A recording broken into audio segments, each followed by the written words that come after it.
A shopkeeper divided a sum of 2,50,000 among his 3 sons in the ratio of 30%, 45% and 25% respectively. How much did each of them inherit? First ఇచ్చిన మొత్తాన్ని కూడా 100% కనుక్కోవాలి. 100% ఎంత? 2,50,000.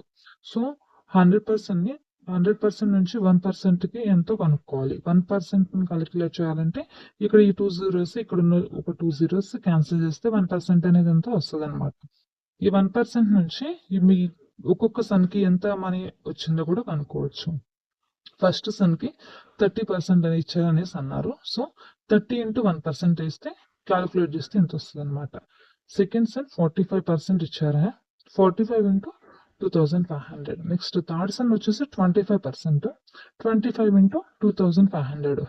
ఈ multiplication చేసేస్తే మనకి ఒక్కొక్కరికి ఎంత అమౌంట్ అనేది వెళ్ళిందో తెలుస్తుంది అనమాట.